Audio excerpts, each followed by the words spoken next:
Lara didn't squat all day. She cleaned the huge mansion, then cooked chicken soup. She was so tired, she had no energy. Her head was spinning all the time, and the nausea wouldn't go away while she was pasting the vegetables. She almost threw up a couple of times, and her mood was worse than ever. Her mother-in-law was a meghera. Her husband had gone missing, and now she was in this golden cage, as if she were a slave, and her attitude to her was corresponding. The front door banged. The in-laws came home from work. Louise immediately flew like a fury into the kitchen, opened the window wide open and started screaming like a slaughtered woman. "God, what stinks so badly? Lara, why are you setting up a catering business here? Who asked you to cook?" Her husband, Anthony, also came in and was surprised. "Why are you making such a fuss, honey? It smells good. I even remembered my grandmother, only she cooked like that." The girl excused herself. "Why are you so quick? You haven't even tasted it? I made soup, chicken soup with homemade noodles. It's delicious. Shall I pour you a plate?" The father-in-law rubbed his hands together, anticipating the meal, but his mother-in-law immediately pulled him back. "Don't you dare! Pour it all down the toilet. It's unhealthy and caloric. We don't know what she put in there." "Where's our cook?" Lara reported again. "She was sick. She said she was going to the hospital. So I decided to make you happy and cook dinner myself. Don't be angry. I wanted it better." Louise grinned. "Okay. Well, if that's the case, then we'll try your cooking. But from now on, let me decide who gets to do what in this house. It's just a hassle with you." Lara was happy, poured soup on plates, set the table, and everyone sat down to eat. The father-in-law gobbled up both cheeks, and the mother-in-law purposely barely kissed as if she did not like it. The girl asked timidly, "Louise, have you heard from Andrew? The investigator didn't call? I'm so worried. I cry at night. I can't believe he's gone. I can't believe I'm going to be alone without him and a baby. I'm so sick with toxicosis, it's not good at all." The woman replied irritably and sharply, "You got knocked up yourself, you deal with it yourself. Be patient. I also once gave birth to a son, and nothing, alive. Don't whimper, you're talking out of your ass. They'll find my son, I'm sure. If you hadn't yelled at him, he wouldn't have disappeared. You're giving me a headache. Go to your room for God's sake. Don't get in my face." Tears came to Lara's eyes and she sluggishly went to her room. It was so frustrating. She was not considered in this house. She was a nobody here, an empty place. She wanted to give up and go home to her parents. But they did not know anything about her troubles, and she did not want to sit on their neck even with a child. And so they themselves live modestly. It was a vicious circle, the way out of which Lara did not see at all. She cried bitterly, going over as beads each episode of her life, and all did not understand why all these troubles fell on her head. Lara grew up in a small village, an ordinary family. Her mother was a storekeeper at the factory. Her father was a milling machine operator. They did not live richly, average like everyone else. Her parents loved their daughter. There were no quarrels or scandals in the family, except if her father sometimes drank with the men after the paycheck. Lara studied well, especially easy math. She dreamed of going to university, although she knew that there was no money for it in their family. But the girl did not put her hands down. Early began to work part-time. In the summer on vacation in high school at the market selling watermelons to school-dressed not worse than others, or save up for a good phone. The girl felt sorry for her parents. Her mother was often sick, then the pressure, then the joints, a lot of money spent on medicines. Therefore, and decided after graduation to go to the capital to earn money and so enter the university, and at the same time and help mom. My parents supported my daughter. My father only said, "Right, my daughter, go. In our village anyway, good work cannot find. You see yourself, my mother and I all my life at the factory, from call to call and pay pennies. And in the capital, the wages are different. You're a serious girl, but still I want to warn you as a father, be careful with boys. They know what's on their minds, and you need to learn. Good luck to you, my girl. Know that we believe in you and will always support you." Mom cried, hugged her daughter and wailed, "Lara, call more often every day, otherwise I'll worry. Dad and I have saved some money here, take it. You need to find a place to live and settle down. Take care of yourself, my little girl. Let everything work out." The girl moved to the capital, rented a modest room in a 2-bedroom, and went to get a job. She wanted so much to be a manager or an accountant, a secretary at least. But no one was in a hurry to take in the office yesterday's schoolgirl without education and work experience. And then Lara remembered the experience of trading in the market. She was good at it. She sold watermelons before everyone else. She was able to quickly find contact with customers, communicate lively, and she knew how to bargain. Lara was really taken without any problems in a small store, where they sold both food products and household chemicals, and it was located very conveniently just near the bus stop, so there was no shortage of customers. With her partner Svetlana, Lara got along quickly, and so the girl got involved. The owner was really harmful and picky, but fortunately she visited them not so often. But her son Andrew was a frequent guest in the store. He was just engaged in procurement. Lara liked the guy, handsome, well-groomed, polite, sociable. He was also looking at Lara, but did not dare to get acquainted. One day Lara was on the evening shift at the store and was about to close.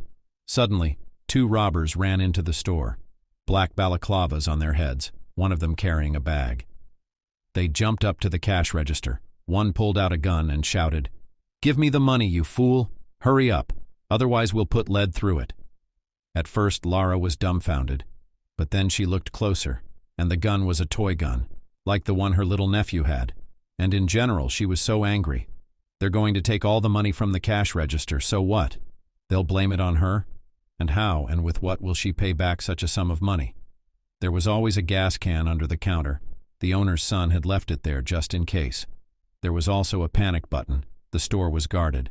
Lara nodded, pretended to open the cash register, but she herself sharply grabbed the can and began to pour the spray directly into the eyes of the astonished robbers.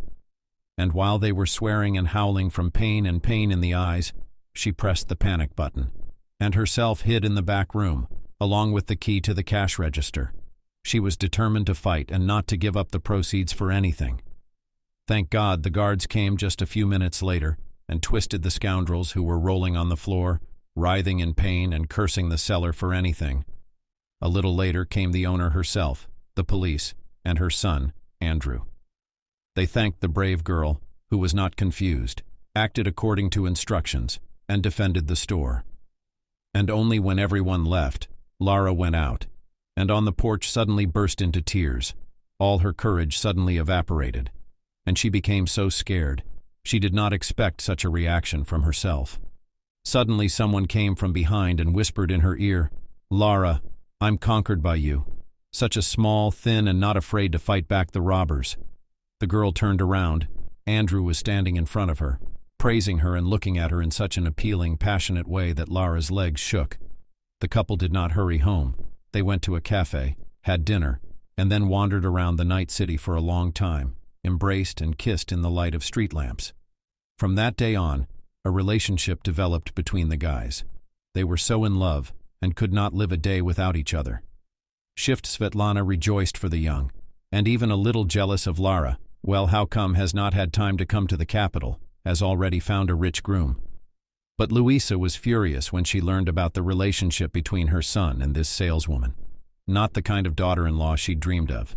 No education, poor family, no dowry, nothing. But Andrew was so in love that he did not want to hear anything. He adored his Lara. The guy was not going to marry her. Young yet. No need for it. Just enjoyed the young beauty and lived in his pleasure. But the beautiful fairy tale ended as soon as his beloved suddenly became pregnant.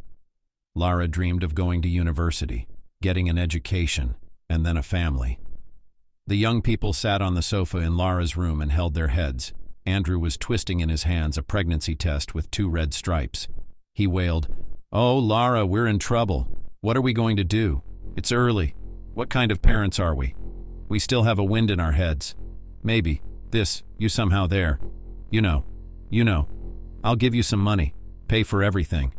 And then later, and you can have a child, in 5 or 6 years." The girl took offense and exclaimed, "I won't have an abortion. I cannot. I agree that it's too early, but what can we do? So it's fate. We'll nurse. We need to tell our parents everything. Get married quickly, before the tummy is visible. Or don't you agree? So maybe you don't love me at all?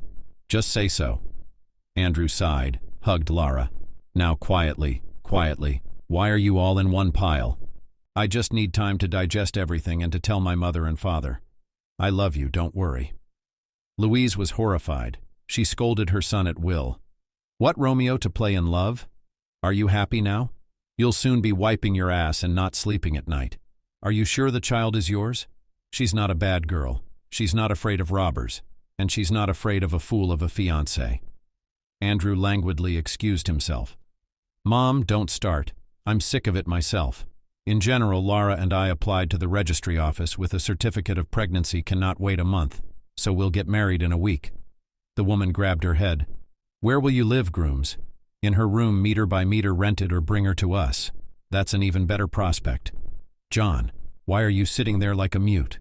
Or don't you care? Say something." The husband sighed and answered peacefully, "Honey, as always, everything is dramatized.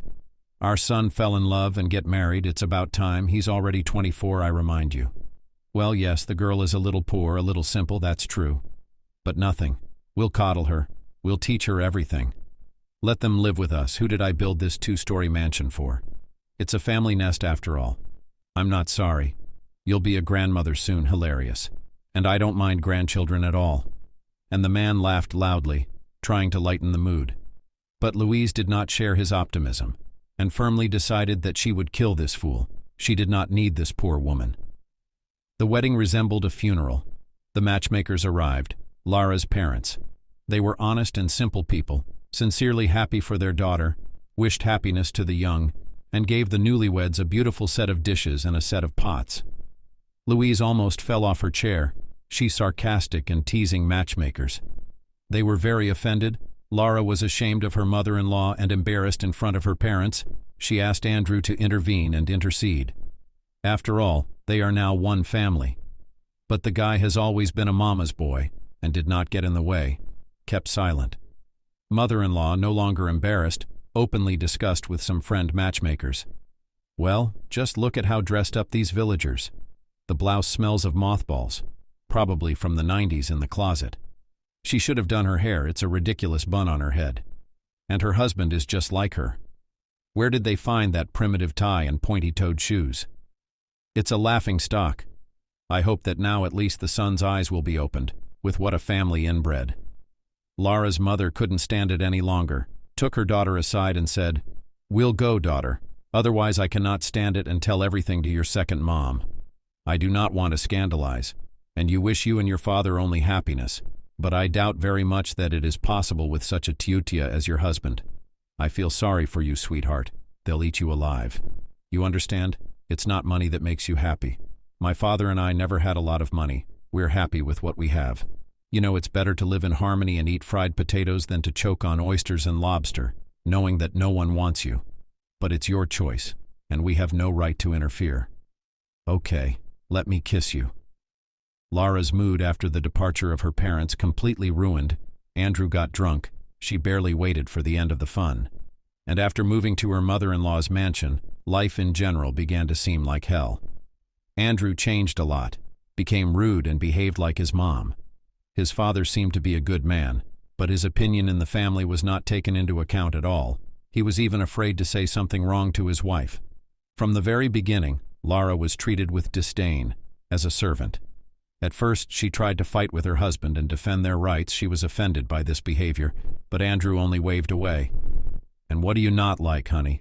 You didn't want to have an abortion. You wanted to get married. Well, you got it all.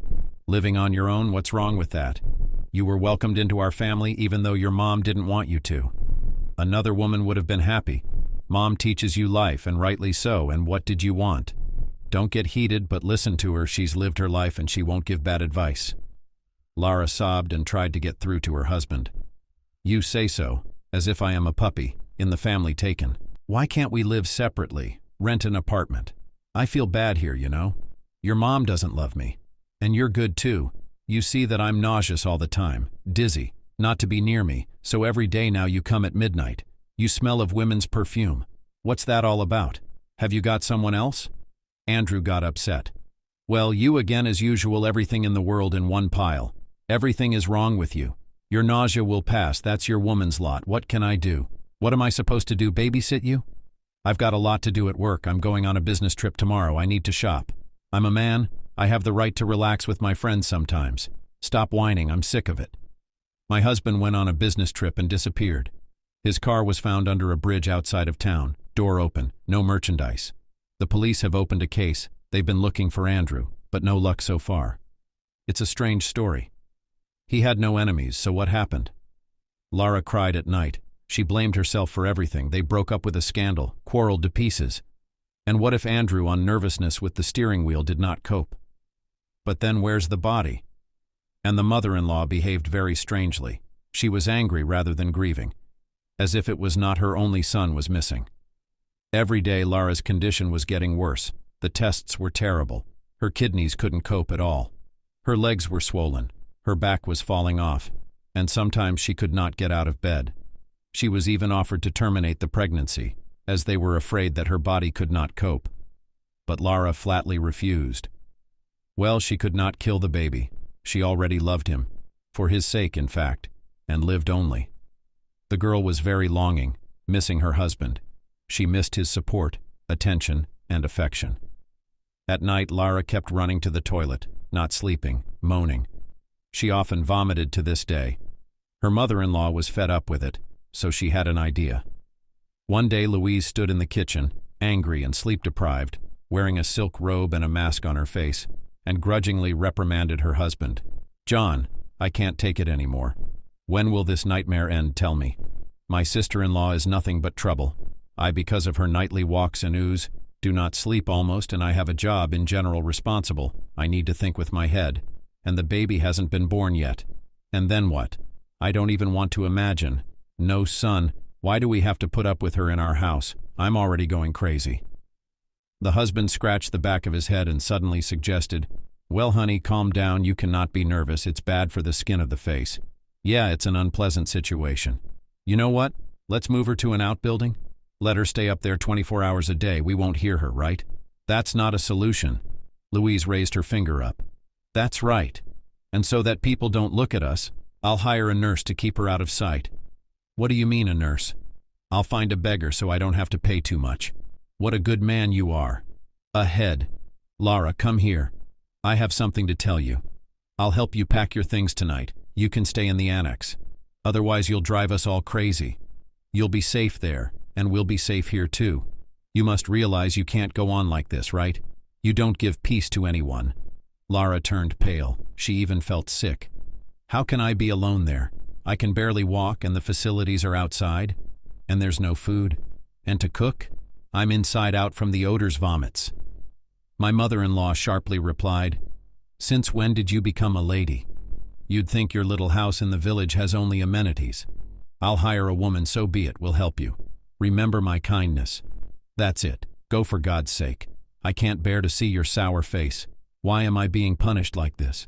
Lara is completely in despair. She, as a useless thing, thrown out of the house and no one to complain. She shrieked, gathered things, took off the wall photo of her husband in a frame, kissed him, and whispered, "Andrew, my love, when will you come back? I can't believe you're gone. Hear me, honey. Come back soon. My son and I are waiting for you." Louise didn't take long to find a nurse for her daughter-in-law. That same day, the guard at the store caught a shoplifter, a young girl in her 20s. She was poorly dressed. Her hair had not been washed for a long time. It was obvious that she was a beggar. The poor girl had no time to steal anything. She just didn't have any money at the cash register. Her pocket had a hole in it, and the girl started begging to be released and forgiven. The guard brought the beggar by the ear into the office to the landlady. She started the conversation abruptly. "Well, you got caught? Shall we call the police? Who are you?" The girl cried, "Lizzie, I am. Don't call the police, please. Do you want me to clean up your place, or do something else? Let me go. I just dropped the money. I had it, really." Louise waved her hand irritably. "Oh, stop telling me fairy tales. It's the first day of my life. How does someone like you have money? Listen, I've got a job for you that's not dusty. Will you be a nurse to look after my pregnant daughter-in-law? She lives in the annex now. It's a long explanation. It's nothing complicated, just some housework, cooking. Can you?" Lizzie rejoiced. "Thank you. Of course I can. I even know how to do injections if necessary. My stepfather once taught me. He worked as a paramedic until he drank himself to death. And you can live there too?" The landlady nodded. You can live there too. Here, take the keys to the outhouse. You'll be just right for each other. Wait for me in the back room. When I'm free, I'll take you to your new place of work. Except that I can't pay you much. Lizzie waved her hands. Yes, I would be happy to have a bowl of soup and a roof over my head. It's happiness for me. Thank you again. You don't doubt. I'm not a thief. I'll work honestly. I promise. Louise waved her hand. From that moment on, she didn't care about her daughter-in-law's future. She threw off all her obligations and just rejoiced. At last, she wouldn't have to see that edematous girl with the shortness of breath. She was as annoying as a suitcase without a handle, heavy to carry and impossible to drop. And now that's it. Let this beggar take care of her. The woman already imagined how to take today's bath with foam, lounging in it with a glass of wine, and the silence in the house. But Lara was taken aback when her mother-in-law brought a beggar to her outbuilding and strictly said, "This is your nurse and companion. She will look after you. Please don't bother me anymore. Is that clear? I've got enough groceries for a week. I'm sure you'll be fine. All right, settle in." The girl was shocked. She had not expected such cynicism from her mother-in-law. Lara sadly looked at the stranger, despite the fact that she was extremely poorly groomed. Her appearance was pleasant. Her eyes were kind. She was still a child almost. She extended her hand to the guest. "Hello, let's get acquainted. I'm Lara, Louise's sister-in-law. What's your name? Where did she find you? She's trying to finish me off. I guess she's got me down. I hope you're not sick and don't bring any contagion because I'm pregnant and I've got a lot of diagnoses." Lizzie faded her eyes, sat down on the edge of the sofa, and began to tell about herself. "You don't be afraid. I'm not a drug addict and not a thief at all. I'm healthy. I used to live like everyone else with my mom and stepdad. And when I turned 14, my mom died. She was sick for a long time. And she drank a lot too, and she couldn't drink. She spent the last of her money on treatment. My mom didn't like me very much, maybe because she was sick, maybe not. I don't know. But while she was alive, it was all right. But after she died, it became unbearable. I stayed with my stepfather, and he drank ungodly, beat me, yelled at me to go to work, not to eat bread for nothing, because I was a stranger to him. I did everything I did. I glued ads and advertisements and cleaned floors. And he, the bastard, took almost all the money and drank it all away, until he fell asleep drunk with a cigarette and burned our old house to the ground. I survived by a miracle. I managed to jump out the window and he burned to death. That's how I became a bum. Recently I got a job in a store. I thought I'd earn money. I rented a room, and my life started to improve. And again, bad luck. They found a big shortage on my shift, pinned it all on me, took away my passport, and I was in bondage, working for free, and no days off. That's how I worked off my debt. But only it did not decrease for some reason. The clever owner also added interest. In the end, I spit on my passport and ran away. Now I'm wandering around like a stranger. No documents, no place to live. That's how it is. Lara felt sorry for the fate of this girl, saw that she was not lying, and decided to tell her everything about herself. And at the end, she added, "So you and I are comrades in misfortune. I'm in this family too. No one needs me. In general, it is unknown whether I will get pregnant or not, with health problems have already begun. And my husband has disappeared. I want to go to the noose. And parents do not want to upset. My mother still at the wedding. My mother-in-law figured out my mother-in-law and said that I do not see happiness with this family, as in the water looked. How can I look her in the eye now? I'm ashamed. Well, make yourself comfortable. Heat the water, we'll take a bath, and then I'll give you my clean clothes. Throw yours away, for God's sake." And so Lara and Lizzie began to live together. They even became friends. The tramp worked hard, helped Lara in everything, saw how difficult pregnancy was for her. There were days when she could not get out of bed. It was so bad. Liza had a light hand.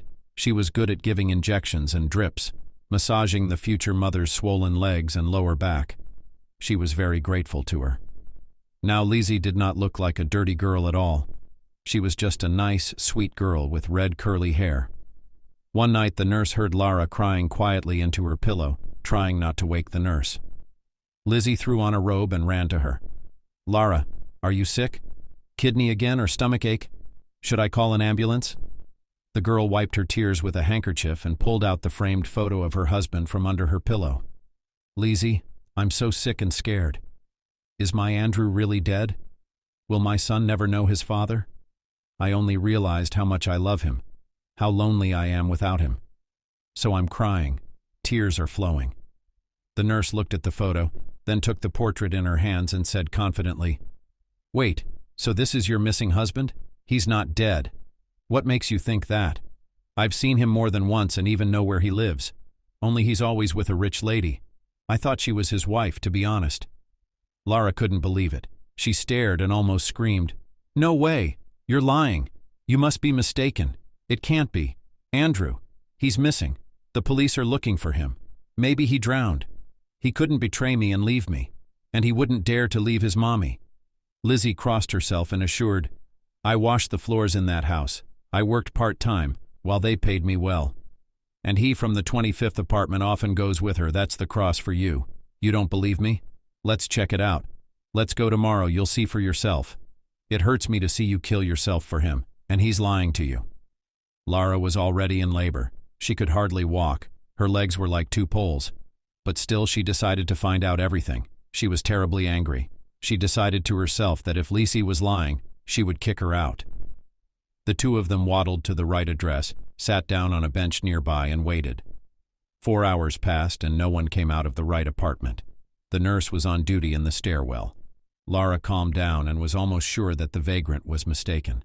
But then Lizzie jumped out like a scalded woman and ran up to her. "Prepare yourself. They're coming." Andrew's husband came out of the driveway.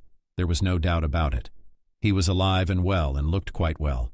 He held the hand of a young, beautiful young lady, and, not noticing his wife at once, continued to coo softly, "Honey, don't pout.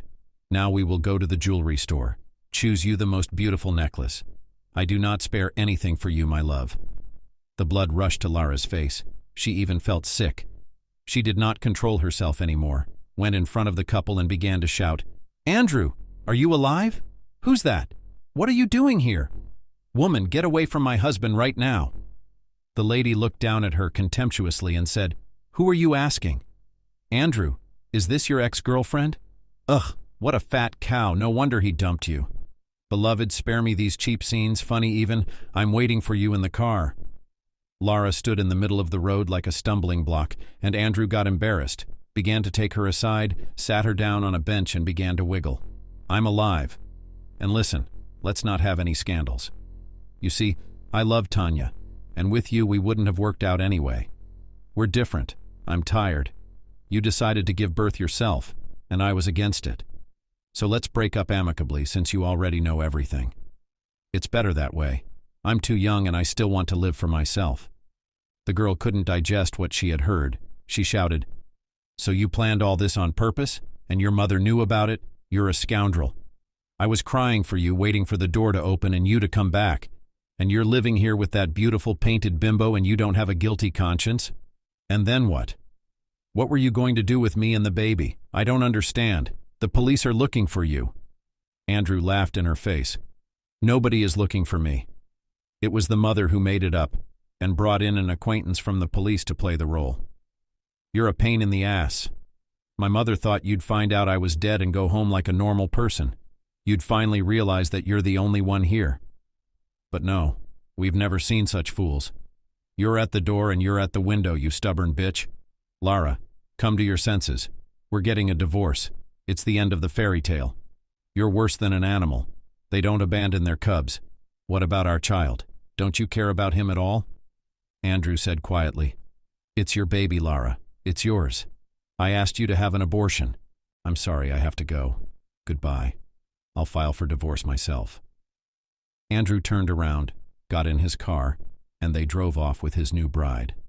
Lara was hysterical, sobbing, screaming, wringing her hands. Frightened, Lizzie didn't know what to do with her, splashed water on her, but nothing helped. And then Lara began to lose consciousness and screamed wildly, grabbing her lower abdomen. A crowd of onlookers gathered. The nurse begged for an ambulance. The team immediately took the girl to the hospital. Lizzie wrote down the address of the maternity hospital and rushed to Louise's house. She was in a panic. Lizzie scolded herself. I'm such an idiot. Why did I bring Lara here? What if she dies? It will be my fault. She still has almost a month to go. What if she loses the baby? I'll never forgive myself for that. She knocked desperately on the door of the mansion and shouted, "Open up! Trouble!" Lara went into premature labor on the street. They took her to the hospital. She needs help. The mother-in-law reluctantly opened the door and shouted at the vagrant, "Why are you shouting all over the place, you little brat? What's the matter?" Naive Louise honestly told everything about the meeting between Lara and Andrew, and that she was nervous and went into labor. She hoped and believed that Louise would also go to the hospital. A grandson, after all. Maybe her daughter-in-law needs help? Pregnancy is so difficult. But the wily woman only said angrily, Even so? That's fine. It's none of your business. Pack your bags and go away. We don't need your services anymore. And forget everything you've seen and heard, or else you'll be in trouble. What are you standing there for? I want you out of here in half an hour." Lizzie was shocked. How poor Lara was surviving here. Nobody really cared about her. But she couldn't leave her friend in distress. And then the nurse started frantically gathering Lara's things and found a notebook. She flipped through it, trying to figure out who to call. And there was Mom's phone number. That's right. Lizzie had had an epiphany. She had to call her right away. The situation is critical. Beggar rushed right on the street at the feet of a strange woman. "Please let me call. It's a matter of life and death. Maternity must be saved." For some reason the old lady was penetrated and gave her phone. Lizzie immediately dialed the number and began to gibber. "Hello, I'm Lizzie. You don't know me. Your daughter Lara is in premature labor. She needs help. Come quickly.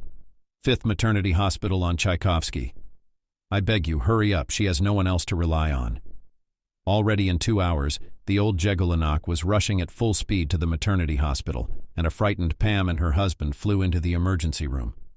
She started to find out where Lara was and what was wrong with her. They explained to her that there was premature labor. There is an operation. Without surgery did not do without. The situation is complicated.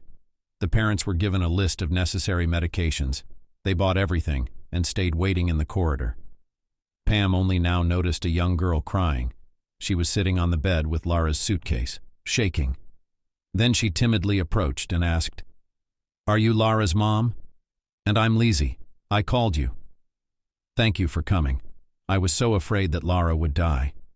She had such a difficult pregnancy, and her husband left her, and it was a lot to take in." Pam was so shocked, and she said, "Thank you, Lizzie, for calling me. Oh my God, tell me what happened here. I don't understand. I mean, we haven't seen each other since my daughter's wedding. We called, but Lara didn't tell me anything bad, but I didn't like her voice. Lizzie told me everything as it was." Lara's father, Tim, clenched his fists and wheezed. "Those bastards. I'm going to kick their asses. They abused my daughter like that. Where does that scoundrel husband live? I'll count all his ribs. I knew at the wedding he was a rotten man, a slippery one." Pam went to her husband. "Tim, you don't have to go anywhere. Stop, please. I don't want to be there right now. We don't want to get them in trouble. Let them live as they want. The main thing is that our Lara gets well, and everything was fine with her grandson." Lara could barely open her eyelids. She was squinting from the bright light. Her stomach hurt and she was very thirsty. Suddenly she saw the silhouette of her mother leaning over her. She was wetting her lips with water and whispered, "Fuh, well, you finally came to your senses. God, how you scared us all, my girl." Tears immediately flowed from Lara's eyes and she began to whisper, "Mommy, how are you here? Am I asleep? I'm sorry, Mommy. I'm so guilty. I didn't believe you. What about my son? Where is he?" Pam stroked her daughter's head and said, "Sweetie, don't worry. The baby's fine. He's a little weak, but the doctor says it's okay. He'll gain weight. You were barely saved. Good thing we got there in time. We needed medicine and blood transfusions. Well, thank God it's all over. Don't blame yourself, my daughter, don't. You silly girl, why didn't you tell me right away when your husband disappeared? We would have taken you away from that horrible family a long time ago. Tortured there, suffered humiliation. My poor girl. As soon as thick you will be discharged, we'll go straight home. You won't stay here a minute. Home and native walls heal, and Daddy and I will be there for you. Everything will get better little by little." Lara sobbed and kissed her mother's hand. "Thank you and Daddy. You're the best. "Mom, where's Lizzie? Have you seen her? How did you even know I was having a baby?" The woman smiled. "She's with us, don't worry. She's worried about you. Thanks to her, she's the one who called us and told us everything. She's a good girl. Very kind." Lara swallowed. "Mommy, can we take Lizzie with us? Please. She has nowhere to live. She's done so much good for me. I can't leave her like this. But she has no documents. Her passport was taken away by the owner at the store." Pam answered, "Don't worry, we won't leave Lizzie. She's like family to us now. She's coming with us. It's all right. We'll get along. We'll manage together. You get well? Think of your son. The nurse said they'll bring the baby to you tomorrow so you can try to feed it yourself. What will you name your grandchild?" "Grandpa wants Peter. He's been buzzing his ears." Lara smiled and replied, "Let it be Peter. It's a good name. I like it." Despite all the misfortunes, betrayal of her husband, Lara still hoped in her heart that Andrew would come, at least to look at his son. But the miracle never happened. After the discharge, the parents took their daughter, grandson, Lizzie, and left for their home in the village. All the way Lara swallowed her tears, looked around and muttered, "Here and ended my life in the capital. I'm a fool at you. I could not learn. In the people to get out, fell in love with a scoundrel and disappeared. As I remember this snake family, I shake. And now I am a single mother. I disgraced you. Forgive me, my family." My father couldn't stand it and said, "Don't tear your soul, daughter. Don't. Spit on them and wipe them off. You are not alone. We are together and love you, whatever happens. Everything will get better. The grandchild will grow up. You will find a job. People live everywhere, not in money happiness." At home, little by little, all the passions settled down. Tim found a stroller, a crib, and a bathtub for his grandson. Lara slowly came to life, came to her senses. My God, what a happiness to be home. Even the old pillow was sweeter than a feather bed. The girl felt the support of her relatives, and her wounds were slowly healing. When everyone settled down, Tim took Lizzie first to the passport office to restore her documents, because without them there is no place. And then to the farmer. The girl was eager to work, and he always had vacancies in the greenhouse. Lizzie was nervous, worried. It was so important for her not to be a dependent, to bring her pennies to this generous family, which sheltered her. She was eternally grateful to fate for meeting Lara, because from that moment, her life began to change for the better. Carl, the farmer, was finally released, and Tim and Lizzie were invited to a job interview. But before Lara's father could explain everything, the farmer jumped up to Lara and began to speak confusedly. "God, who are you?" "A copy of my daughter Ellen. Aren't you dead? Are you really my daughter? I can't believe it. I'm going crazy, aren't I?" Lizzie recoiled and didn't understand anything yet. "Stop, there's a mistake. I'm Lizzie and I'm not your daughter. You have me confused with someone else. My mom died a long time ago. My stepfather drank and died, and my father I never knew. I don't have any documents yet, but I'll soon restore everything. I've already applied. I'd like to work for you. I can weed plants, cultivate. Will you take me? I'll do my best." As if the farmer didn't hear her at all, he suddenly took a framed photo from the table and handed it to Lizzie. "Here, look, daughter. This is your own sister Helen. She is very sick now, but we are fighting for her life. You are twins, you see, the same face." Lizzie was stunned. From the photo she was looking at her copy, only her hair was different, and the same bright red curls and green eyes. The girl did not understand anything. She only blinked a lot. Tim opened his mouth. It was like a movie. He also compared the photo and Lizzie and couldn't find any difference. Even the mole on her left cheek was in the same place. What a thing. Whoever you tell, they'll never believe it. Meanwhile, the farmer came to his senses a little and began to tell. "It was 20 years ago. My wife Sarah and I were so happy that there would be twins. We thought how good it would be to have 2 girls at once. We bought everything for the babies in advance, waiting impatiently for the arrival of the daughters into the world. And when I was called to my wife after the birth, I found her in a terrible depression. She sobbed into the pillow. The doctors announced the terrible news. One of our babies had died in childbirth, strangulation by the umbilical cord. It was such a blow. The body was given to us. The child was really all blue.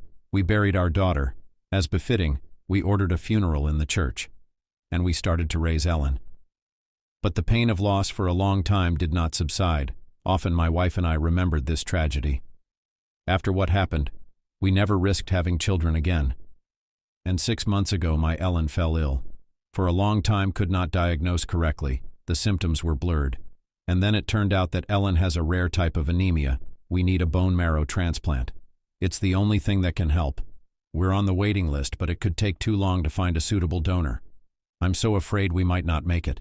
And now I see my daughter in front of me, or rather a copy of her. It's obvious without DNA testing that you're sisters. There's no such thing as a match. Do you have any idea what I'm feeling right now, honey? I'm so sorry. I don't know how this is possible, and I'm determined to get to the truth.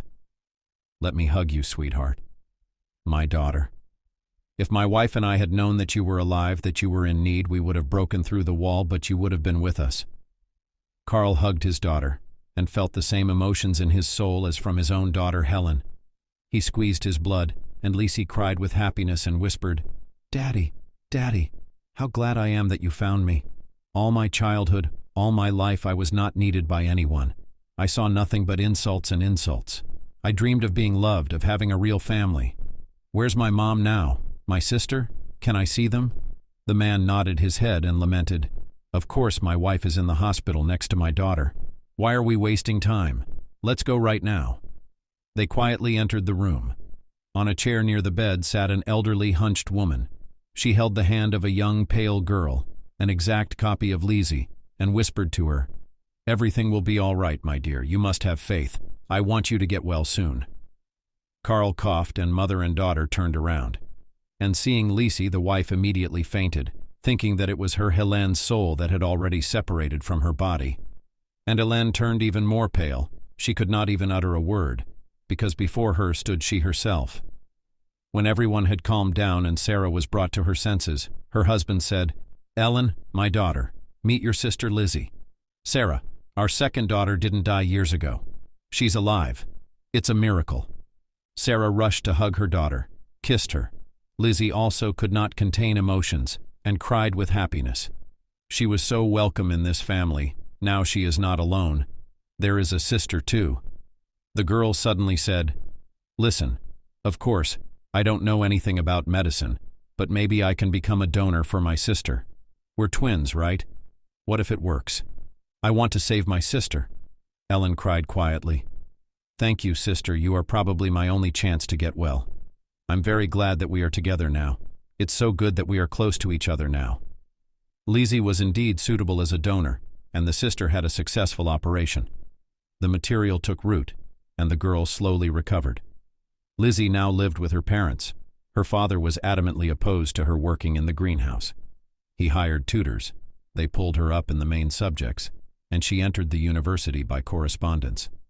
The girl always dreamed of becoming a cook, a pastry chef. She liked cooking, baking something unusual, and began to help her father in the canteen, preparing lunches for the workers. Everyone praised her soup and rich porridge with meat, and Lizzie was so pleased.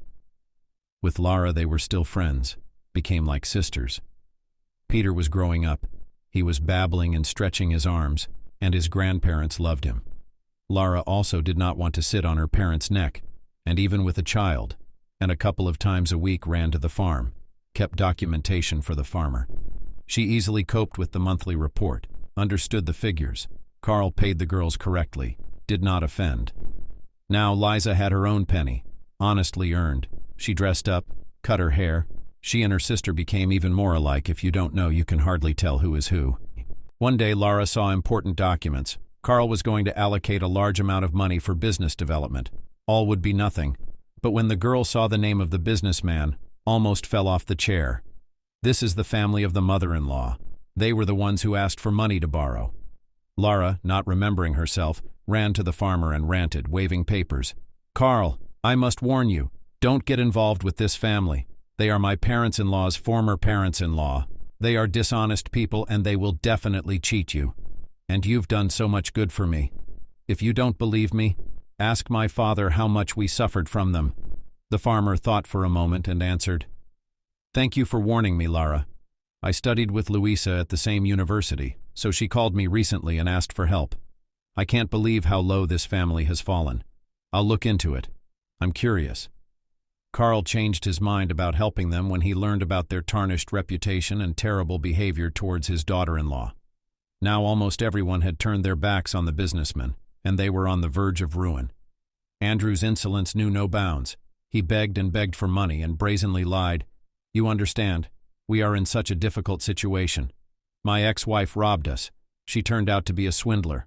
Well, I realized it in time and left her. I invested in the business of the new wife. But while we are so difficult, we will definitely give you everything." The farmer was amazed at his cynicism and replied with a smile, "I would certainly believe you and help you, but there is one problem. The thing is that Lara works for me in the accounting department, a nice girl, decent and smart. She's also dating my nephew, Sam. So, dear, I know full well how badly her ex-husband and his whole family treated her. And not only has he not apologized, but he continues to spread filthy gossip about her. So someone should teach the scoundrel a lesson, don't you think?" Andrew's face changed and he immediately whimpered. "You know, you've got it all wrong. I wasn't talking about Lara. I'm sorry. I didn't know that she was your friend." "There's such a complicated story," Carl sharply replied. "There's no point in continuing this conversation. I can't help you. And if I hear anywhere else that you denigrate Lara, you will not be well, I promise. Stay away from her." Andrew was trying to be pathetic. "What about my son? If I don't have any money, how will I pay child support? I'm his father." Carl laughed and replied, "Yes, by the way, about Peter. I advise you to write a good refusal of the child. Then and child support will not have to pay. We can somehow live without them and the boy worthy to bring up. You're not much of a father anyway." In fact, Andrew was even glad that everything had turned out this way. He himself had given up his son, and now he did not have to take care of him and pay child support. And Lara was glad that now she had nothing to do with that disgusting family. She and Sam were a great couple. The guy was the complete opposite of Andrew. Independent, hard-working, kind. He was happy to take care of Peter. Lara's parents were happy. They saw that Sam was a reliable guy. He would not betray and would not abandon his daughter in a difficult moment. Lizzie also found her soulmate, a simple guy from the farm, Steve. She never measured people by money. The main thing is attitude, feelings. At last, Lisey's life got better. She found a loving family, a sister, worked, and for the first time, fell in love. She herself could not believe that all this happened in less than a year. Carl conducted his own investigation, hired detectives, and found out everything. It turns out that there was a switch at the maternity hospital. Managed to find the same doctor who delivered the baby in the district center. Detectives found out that almost immediately after those events, obstetrician-gynecologist bought a huge mansion and a car. But where did a simple doctor get such money from? The doctor was pressed, and this is what he told them. "I remember that night like I do now. They brought in your wife, Sarah. She was in emergency labor, twins. At the same time, in the next room, there was a very rich old lady in labor, Kate. Here's the thing. She was in her 40s. Her husband was rich. He wanted an heir. She had 4 miscarriages in a row. Anyway, that pregnancy was her last chance. And what do you think? The baby was stillborn, strangled by the umbilical cord. So she started begging for help. If her husband found out, he'd leave her. She promised me such a sum of money. I wouldn't have made that kind of money in 5 years. So I was tempted. I took one of your girls. The woman in labor was still under anesthesia and could not see anything, and switched children. I paid the nurse a lot of money to keep her mouth shut and keep quiet about everything that happens. Everything went off without anyone realizing it. I know I did a terrible thing, but at that moment I felt like I was doing a good deed. After all, both women had their babies. Everyone was happy. Carl was indignant. He shook the frail old man by the scruff of the neck and shouted in his face, "A good deed? You're a criminal. You should be locked up. Do you know what my wife and I have been through? And our daughter? She grew up poor. Her mother drank. Her stepfather beat her. She wandered. And all because a doctor committed a crime and switched children. Burn in hell."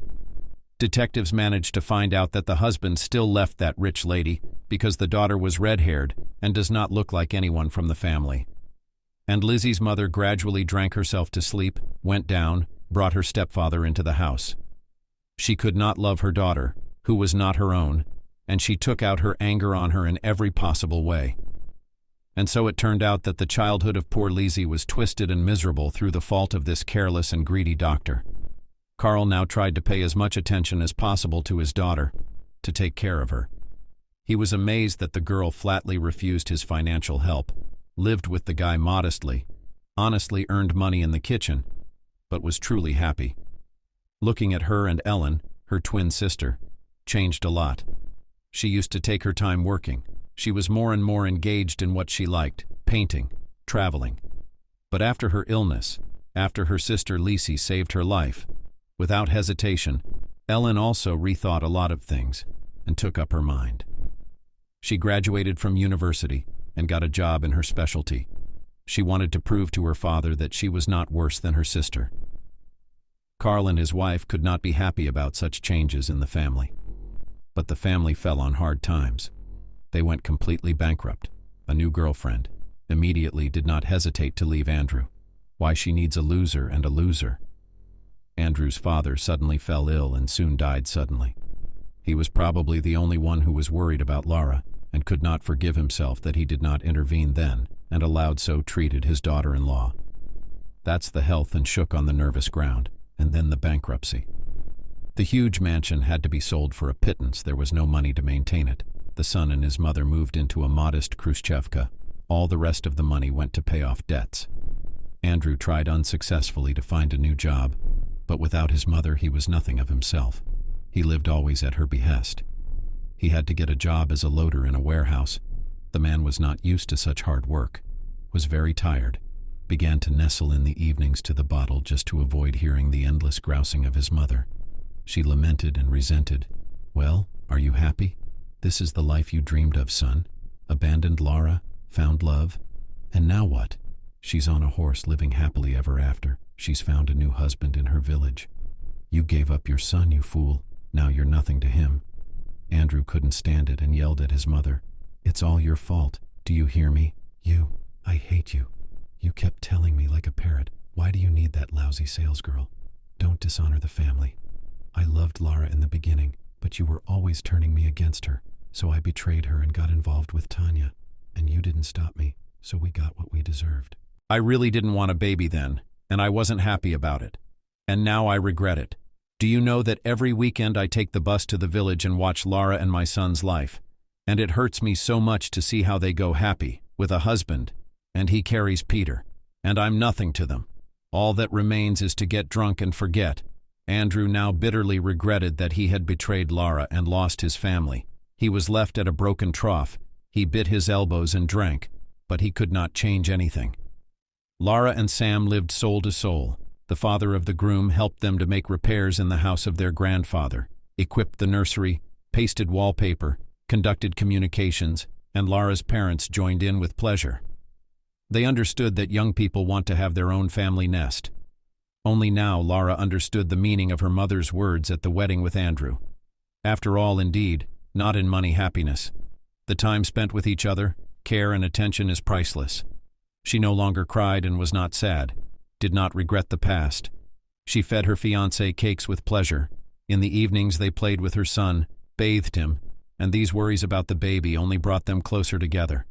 And at night Sam would hold her so tightly in his arms and whisper, I love you so much, honey. Your ex was a fool for not appreciating such a treasure. I will never give you to anyone. From these sincere and tender confessions on the soul of the girl became so warm, she Malyala, and sweetly fell asleep. After all, happiness is such quiet. It is its own little world, where everyone is well, and where love reigns.